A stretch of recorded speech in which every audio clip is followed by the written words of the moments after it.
Good morning, everyone, and thank you for joining us. Israel's ambassador to the United Nations, Danon, will deliver a brief statement ahead of this morning's Security Council session. He will take your questions afterwards.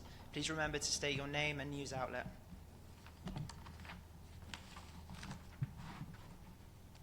Good morning.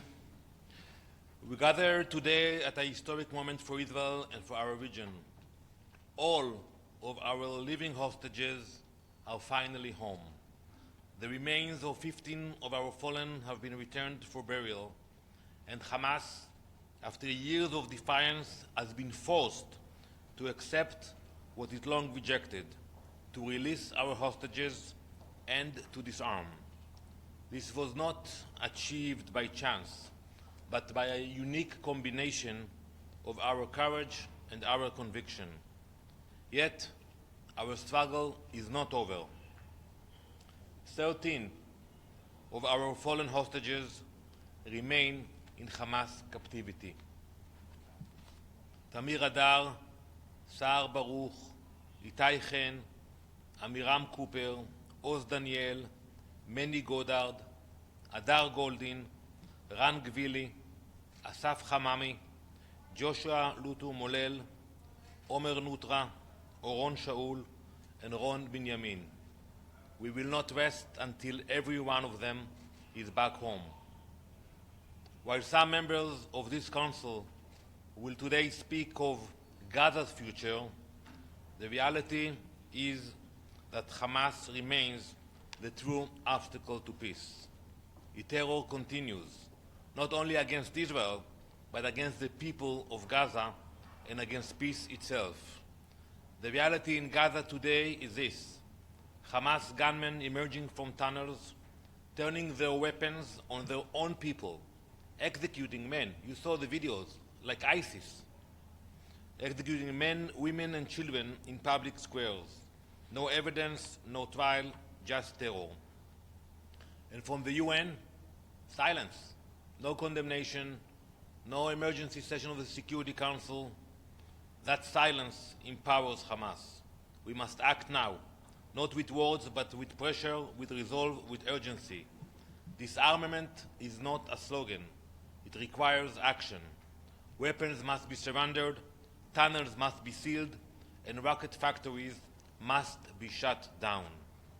Before Gaza can be rebuilt, terror must be removed. Before peace can begin, Hamas must lay down its arms. The time for excuses is over.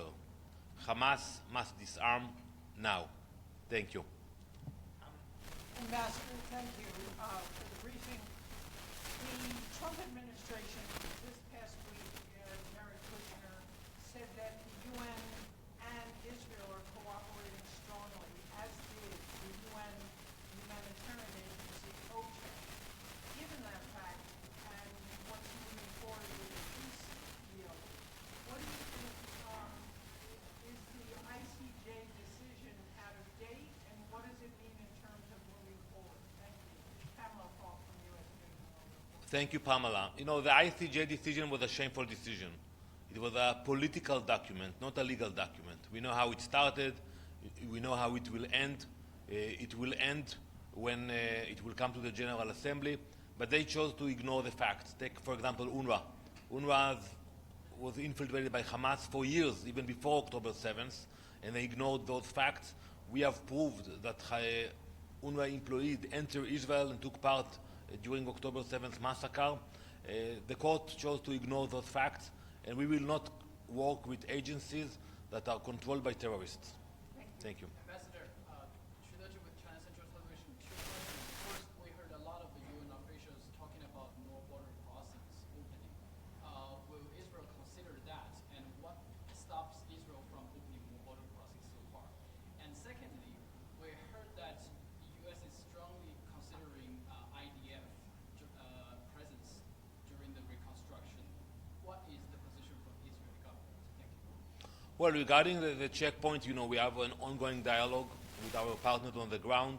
If there will be a need, we can open more checkpoints. But usually the problem is not the checkpoint. The problem is, you know, you need the drivers and the routes, you know, in order to deliver aid into Gaza. Regarding your second, I'm not familiar with that. We have no intention to stay in Gaza permanently. And we welcome the involvement of international forces that will allow for law and order to be there. And also, we have to make sure that Hamas lay down their weapons. So we are now in parts of Gaza, and we hope that we will see soon international forces coming in and making sure that Hamas is disarming. From IM News. My question is, Houthis are still operating there in the region and against Israel. What's your plan to defeat them? Are you talking about whom? Houthis. The Houthis. Well, we said it very clear.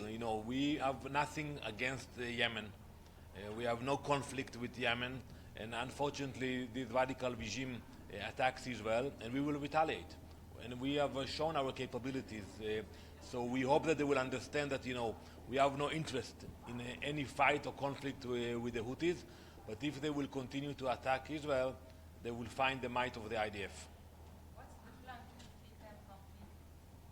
Well, I'm not going to technical, but we have the capability to get to any site in Yemen, and we proved it.